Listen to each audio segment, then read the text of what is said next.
los ojos ya no cabe un abismo más. No hay siquiera un mínimo de claridad ante la muerte. Cada noche cae una sombra acribillada de dolor, porque no se tranza en el mercado el aroma del pan, sino su sangre. Por suerte, aún están las carnes vivas aquí en este país tembloroso, amamantado por el saqueado pezón de la tierra. Hola amigos, ¿qué tal? Un abrazo desde acá, desde la distancia, desde este recodo del patio, para comenzar un nuevo encuentro conversando la poesía, recorriendo los años que ya han pasado para saber y conversar sobre cómo hemos llegado a este tiempo en que nuestro país atraviesa por una de las crisis más duras, un país que seguramente está en el fondo del pozo. Por eso, como dice Serrat, bienaventurados entonces porque no nos queda más que ir subiendo.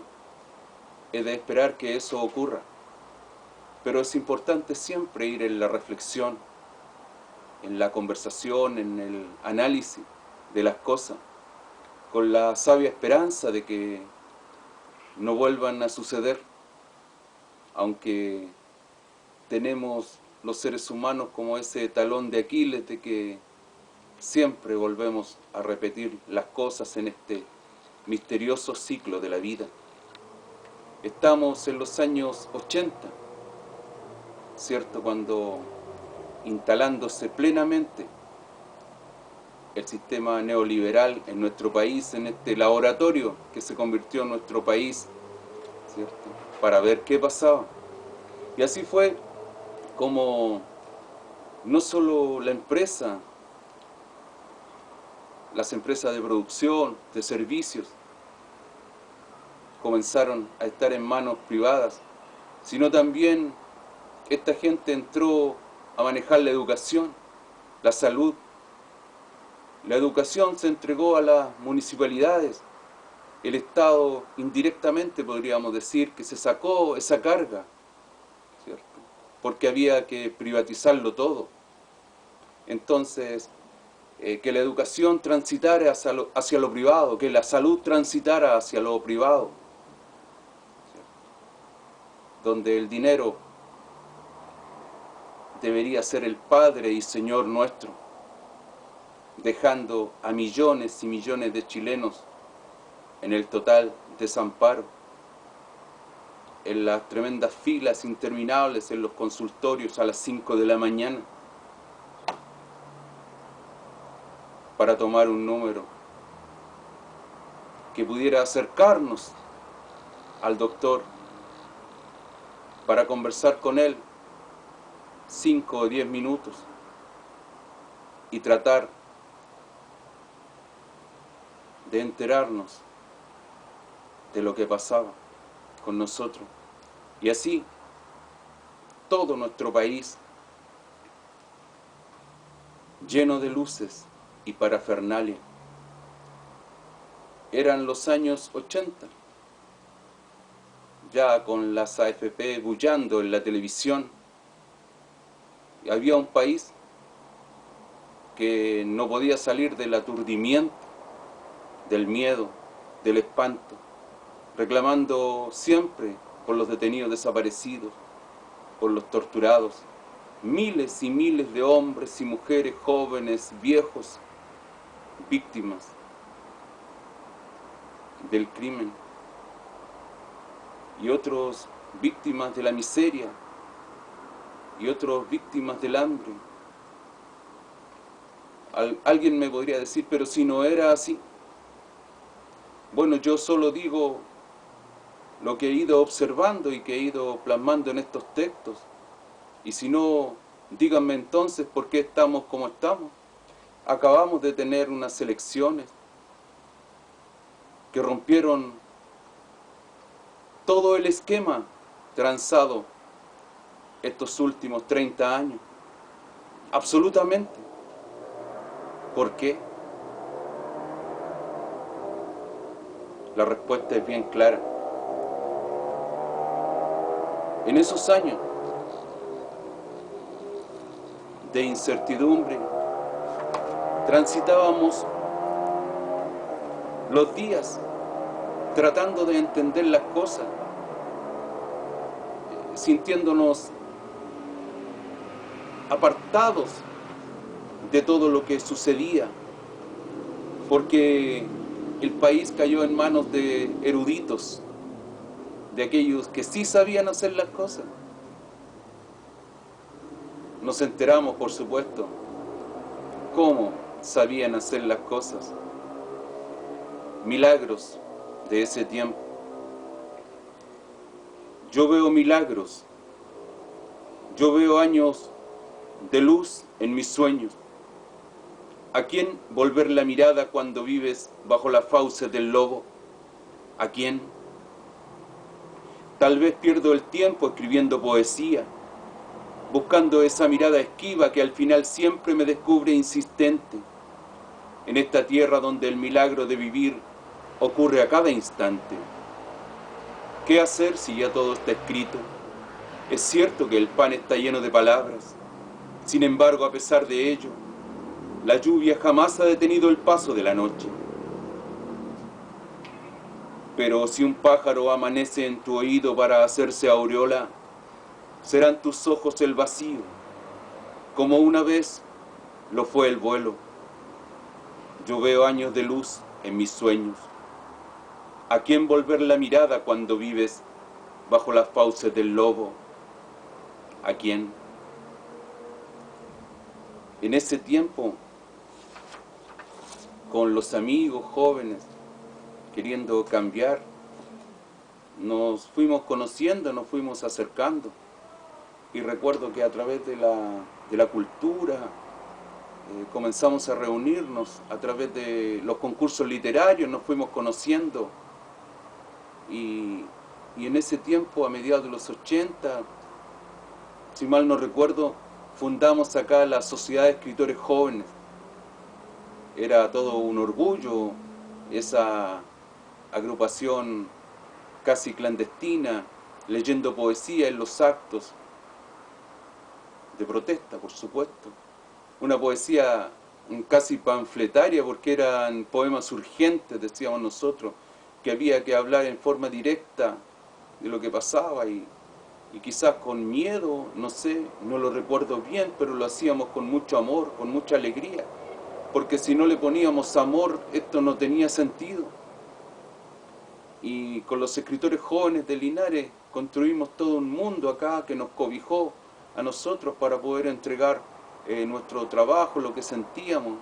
Recuerdo las reuniones en el Museo de Linares con la señora Paz Solea en la dirección, y allí bajo las camelias, en tardes de taller dirigidas por el profesor, gran poeta, crítico Enrique Villablanca, con Bernardo González, que venían desde Talca a juntarse con nosotros, donde echábamos los versos allí bajo la sombra de las camelias del Museo de Linares, junto a los pasillos de ladrillo, y comiendo, recuerdo, un queso fresco, una ensalada de tomate. Compartíamos esos días que colmados de belleza, por supuesto, con el pecho gigante por escribir esos versos que lograrían cambios en nuestro país, porque una cosa sí es que nunca dejamos de soñar, y en ese soñar siempre pusimos el amor, no había otra cosa que el amor. Creo que eso era lo que nos debe sostener, lo que nos sostenía y lo que también nos debe sostener por siempre. Esa humanidad que fuimos perdiendo porque el sistema neoliberal pone al ser humano en competencia, en donde para llegar a la cúspide debe arrasar al otro a como dé lugar. Entonces la humanidad que quisimos construir fue totalmente aniquilada en el día a día, solo sobreviviendo en los corazones de muchos, sí, en Chile, de sur a norte, de cordillera a mar. Siempre hubo voces, cantos que se levantaron, cantos verdaderos me refiero, porque siempre ha habido muchos cantos y voces, pero cantos y voces verdaderas se levantaban de todas formas, reclamando en medio del bullicio de las nuevas luces que gobernaban nuestro país y que ya iremos llegando poco a poco a los años 90. Pero en los años 80 el pueblo estaba en las calles y nosotros soñábamos con reconstruir el barrio, esa idea de barrio, de construir la comunidad. Todo desaparece, nada más como recuerdo nos queda el rostro de la vida. Un día de estos voy a ponerme a trabajar, así podré ahorrar una buena suma para comprarme una máquina de coser y entonces instalar mi taller de calzado. Esa es una buena idea sin duda, por lo que arrendé un lugar en el barrio y hablé con don Ismael. Yo sabía que él me podría ayudar, es que don Ismael se las sabe todas. Y cuando ya tenga, pensaba, instalado mi taller, abrigaré los muros de ese espacio con afiches de niñas del diario La Cuarta, donde aparece la bomba 4 con sus enjundiosos pechos al aire, y otros de Pepe Antártico y Quirquincho, y por supuesto el de la niña que salió desnuda en el último Cosquillas, solo para el deleite de los viejos que vendrán a contar sus historias de incansables verdades, y donde también los estudiantes puedan volver a caminar sobre los sueños. ¿De qué sirve caminar sobre sueños?, se preguntará usted. Bueno, simplemente porque no nos queda otra, más que esa bella idea que nos entrega el llanto al nacer. Lloramos desde el comienzo sin imaginar siquiera el final. Luego nos arrepentiremos de todo esto, pero como es lógico, siempre será tarde para desnudar los secretos. Todo este deseo de nacer y morir en libertad, ese bello misterio que sin causa alguna nos conduce a la muerte, generalmente de noche a la vuelta de la esquina, en un callejón sin salida, donde nadie nunca ve nada, donde escasamente nos queda como un recuerdo el rostro de la vida. Siempre será tarde para desnudar los secretos.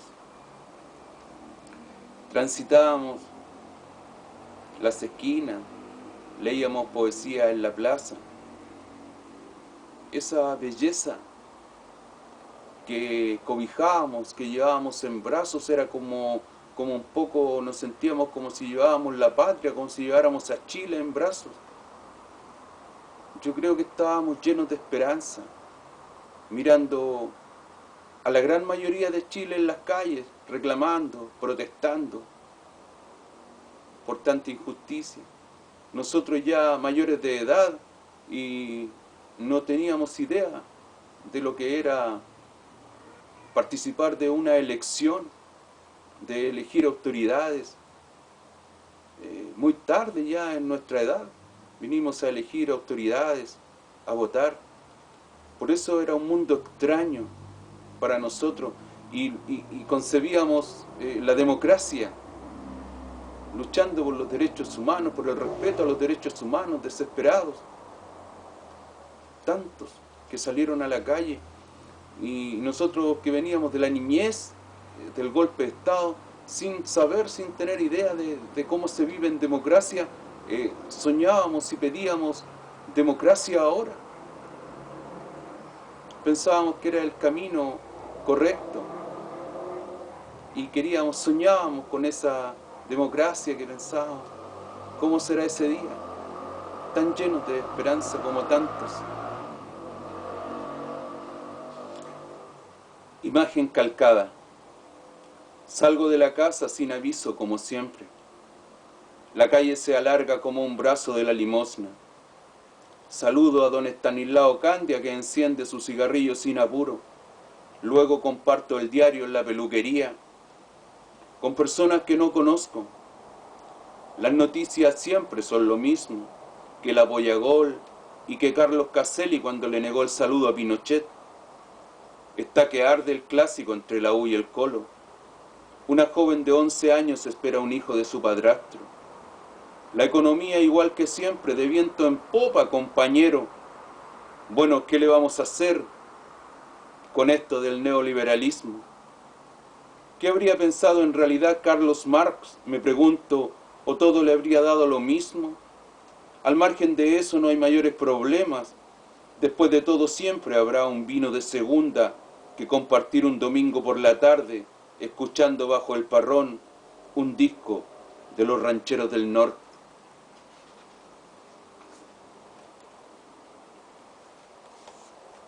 Escuchábamos las voces que cantaban en las radios, en el día a día, en el lenguaje popular que transitaban en las casas, en los campos.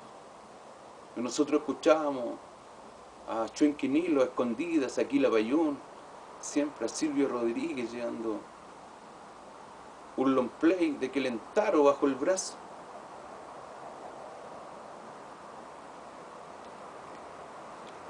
En realidad vivíamos un mundo quizá desordenado, porque no sabíamos cómo armar las cosas, solo soñábamos con otro mundo, con otro país. Escritas en el agua estaban estas palabras. Alguien las cinceló mucho antes que el agua naciera. Desplegaba de hastío el horizonte sus ojeras. Con ella nosotros soltamos los cinturones de la tierra. El día no es más que el ojo abierto de la noche. Las aduanas de su cuerpo se me abrieron como una compuerta. No saben los carniceros la fosa que cosechan. La miseria siempre arrasa los nuevos días. Tus cordilleras y ese derrumbe que tiene tu cansancio. El pájaro no entiende nunca lo que pasa y vuelve una y otra vez sobre la piedra. Vivimos como si de la vida pudiésemos tomar siempre lo que deseamos. Los sueños se acomodan a las necesidades del alma y salen al paso del dolor como si hubiera algo. La sonrisa que llevaba en la oreja no la supe explicar, menos la levadura que alimentaba sus pechos, porque ella se hizo el Armagedón de mi esqueleto, porque no hay pan más amargo como el que me has dado al fin, sobre estos reinos que nunca he deseado. Verás entonces que el cervatillo se deja domar por la serpiente que lo engulle, tal como lo hace el silencio con un sendero vacío.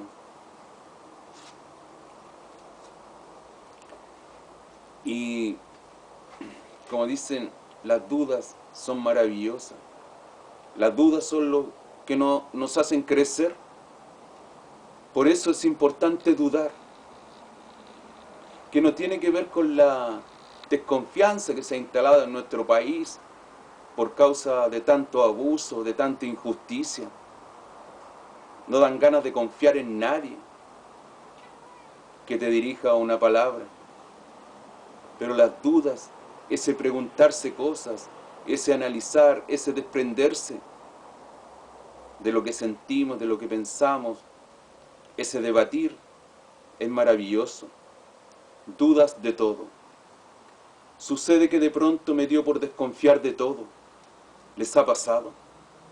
Por ejemplo, he comenzado a dudar del gato que habita la casa, porque observo que me mira indiferente al regreso del trabajo, cuando yo sé que en el fondo se ríe de mí, se ríe de mi estampa temblorosa, porque sabe de este camino a la muerte. Yo creo que en realidad se ríe de mi cara de pez con miedo. Por otra parte, también he comenzado a dudar del reloj, porque al poner el rostro en el espejo, percibo que ha pasado mucho más tiempo del que ha evidenciado este desgraciado de agujas taciturnas. En el espejo de la mañana he descubierto su terrible artimaña. Y así voy dudando de la peluquera que me halaga, de la vecina que felicita mis poemas, del vendedor de diarios que me saluda en la mañana. Y voy y dudo de todo, del dueño del bar y de la última botella de vino, del perro de la esquina porque sé que un día me va a sorprender. Dudo hasta del informe del tiempo porque a pesar de los buenos augurios, aquí en el territorio la lluvia se ha instalado como en su casa. Yo desconfío del loto y del quino y de la polla. del vendedor de la multitienda, a quien le compré una camisa de fuerza que a la primera lavada encogió 2 tallas. Aunque debo precisar que de quien más dudo es de ese televisor ingenuo, porque yo creo que desde su interior ellos nos miran, nos estudian, analizando cada uno de nuestros pasos. Así es como saben que terminaremos siempre frente a él, con el control en la mano, tirados en el sofá a cuerpo de rey. Ellos saben que nosotros no sabemos, y es que hemos aceptado este encierro silencioso, este encierro de zoológico placentero, de sexo, vino y comida, y que no saldremos a la calle con un grito sanguinario, ni con un hacha en la mano despotricando. Ellos saben lo que haremos, por eso hacen lo que hacen. Bueno, yo no digo nada más, pero me quedo con las palabras de mi abuelo cuando decía: cuidado, señores, que no hay mal que dure 100 años, ni cristiano que lo aguante. Como hablamos anteriormente, tarde o temprano, este volcán estalla. Puede estar dormido, aletargado en apariencia, pero está ahí, observando, mirando, aguardando. Y un día la explosión viene y, como ya hemos comentado, esa explosión se hace inimaginable. Estimados amigos, nada más que despedirme, un abrazo desde la distancia, desde acá ahora con abrigo ya, porque cada noche hace más frío, pero siempre seguiremos adelante conversando la poesía, contando la historia de nuestros días. Un abrazo desde acá, ya nos volvemos a encontrar.